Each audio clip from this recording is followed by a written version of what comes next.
The file did not want to be opened. File opened. Record unstable. Nothing is random. Tovan moved through the lower ring with his hood up and the archive core wrapped in a grease cloth against his chest. It was warm. Not hot, warm like skin. The lights flickered above them. Not station failure. Pattern. 1 long pulse. 3 short. 13 tiny flashes from a broken maintenance panel. Tovan looked down at the archive core. Kavreth Hall was not a place people reached from Marrekh Station without permission, money, or a reason that looked good on a military form. Tovan had none of those. The archive opened 5 records in sequence, not as memories, not as stories, as warnings. The Hushline rescue. Braka Vold. Children trapped on a dying ship. Human rescue craft crossing a boundary no one else would touch. The second was the Virell Rift. Dane Halvek, Mercy 12, a child's voice in the quiet, and 13 seconds missing from every system. Then the image changed. Human rescue craft crossed the boundary other species feared. A name blurred, tried to vanish, and returned. Braka Vold. Kavreth Hall. An empty chair. A red scarf. A cadet history had almost finished erasing. Tharuun-Mel. Black ruins under a dead sky. Human figures carved into stone older than human history. The ruins did not predict humanity. They remembered it. Dalmora Glass. A black glass world. A record that began only after 13 seconds had vanished. The silence is not death. It is selection. Tovan understood then. These were not random disasters. They were pieces of one thing breaking through the dark. Then the cockpit went silent. Not quiet. Silent. The engines made no sound. Nesk's mouth moved without voice. Tovan's heartbeat vanished from his own ears. The stars outside the window did not move. Nesk said nothing. Tovan looked at him. You knew this was bigger than a file. Nesk answered quietly, I knew people were paying to keep it buried. That is not the same as knowing why. Esha Vun copied impossible carvings by hand because every machine forgot what it saw. Human figures carved into stone older than human history. Sen, Odric wept for a memory he did not have. Then the line appeared again, clean and cold. The ruins did not predict humanity. They remembered it. Tovan pressed one hand against the cockpit wall. That means human history is wrong. Nesk shook his head. No. It means human history is smaller than whatever this is. The silence is not death. It is selection. It takes what the lock requires. Then the cockpit went silent. Not quiet. Silent. 13 seconds passed. The engines made no sound. Nesk's mouth moved without voice. Tovan's heartbeat vanished from his own ears. The stars outside the window did not move. 13 seconds passed. Sound returned with a violent crack. The ship alarms screamed. Nesk cursed in 3 languages and forced the engines back into alignment. Tovan looked at the archive core in his hands. It had split open along one side, revealing a thin inner layer of pale metal covered in symbols. They rearranged themselves as he watched. 6 local traces confirmed. Witness chain stable. Tovan breathed hard. Witness chain. Nesk wiped blood from his nose. Old archive language. It means the files are protecting each other. Tovan stared at him. From what?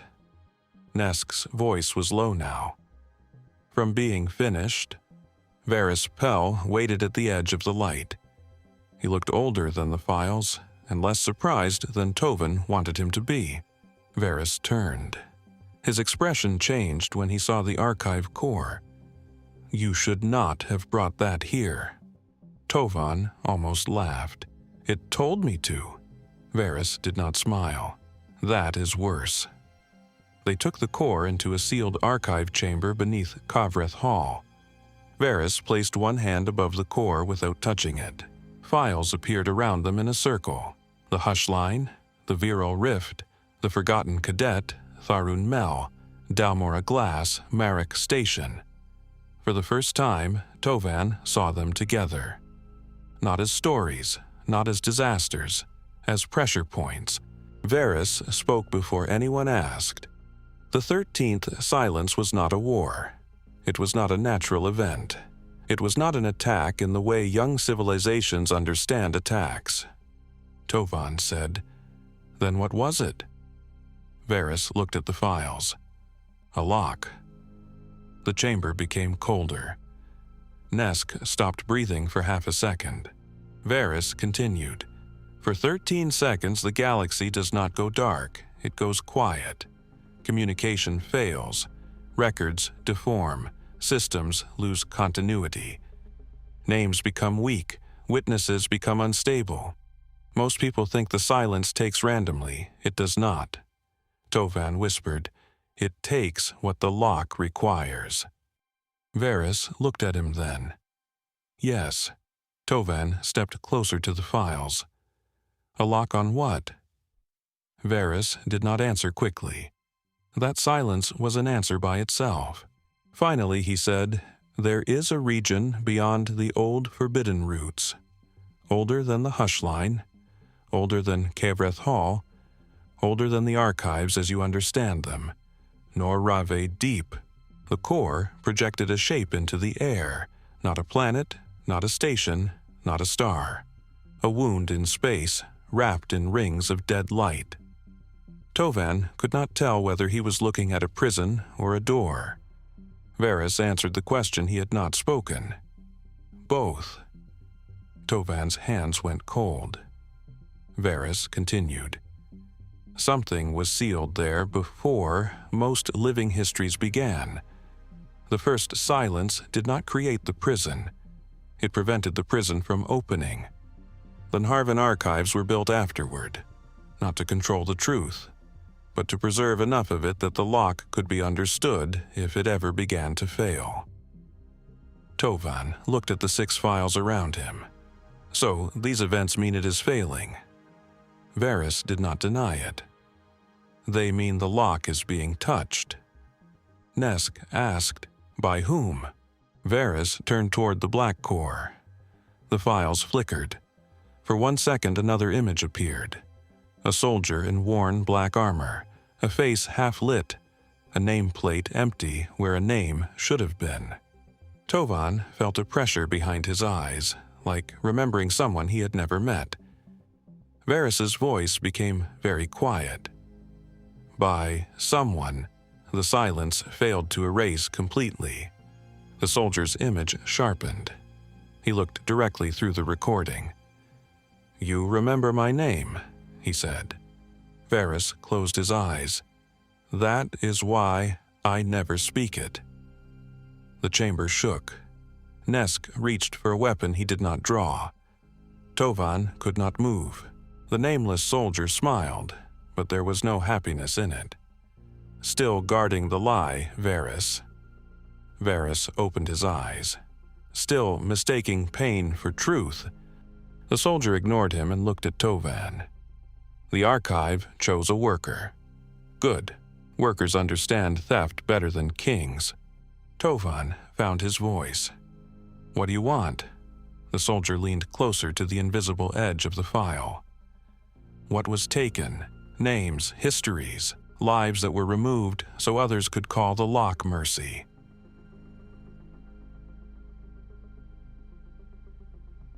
Verris stepped between Tovan and the projection. "Do not listen to him." The soldier laughed softly. "He says that because he remembers what he helped bury." Verris's face did not change, but something in the chamber did. The files trembled. Bracca's name flickered. The red scarf appeared for half a second. The human figure from Tharuun-Mel blurred and returned. Dalmora's black glass reflected stars that were not there. The soldier raised one hand, and 13 vertical lines burned behind him. "The 13th Silence is not the door," Verris said. "It is the lock." The soldier's eyes hardened. "The lock is the lie." The archive core cracked again. This time, light poured out of it, forming one final message above the chamber floor. Witness chain exposed. Lock response imminent. Tovan stepped back. "What does that mean?" Verris looked older now than any living thing should look. "It means the lock knows it has been seen." Nesk said, "And what happens when the lock knows?" The answer did not come from Verris. It came from every file at once, 6 voices layered together. Braca, Dane, Sarah, Isha, Even, and Tovan's own voice from a future he had not lived yet. Something will be taken. Then the chamber went black. For 13 seconds nobody spoke because there was no sound to carry words. Tovan stayed conscious. That was the worst part. He could feel himself thinking while the universe forgot how to answer. In the silence, the nameless soldier's voice reached him anyway, not through air, not through machines, but through the part of him the archive had marked as witness. "The galaxy forgot you," the soldier whispered. "I did not." When sound returned, Verris was on one knee. Nesk was bleeding from one ear, and the archive core had gone completely cold. The official Kavreth system showed no breach. No ship arrival, no sealed chamber access, no conversation, no projection, no mention of Norravai Deep. But Tovan still remembered everything. That was new. That was dangerous. Verris looked at him and understood. "The file anchored in you." Tovan almost laughed. "Is that bad?" Nesk answered before Verris could. "It is never good when ancient machines choose you personally." Verris stood slowly. "You wanted to know why the archive chose you. Now you know. You were invisible enough to carry a truth before history noticed you had it." Tovan looked at the dead core in his hands. "What happens now?" Verris walked to the sealed door. "Now we prepare for the next silence." Nesk went very still. "When?" Verris did not look back. "Sooner than it should." The archive chamber lights returned one by one. On the floor, the 6 files had vanished. Only one line remained, written in pale light beneath Tovan's boots. "The 13th Silence is not the door. It is the lock." Then another line appeared below it, slower, darker, as if something else had answered from the other side. "The lock is the lie."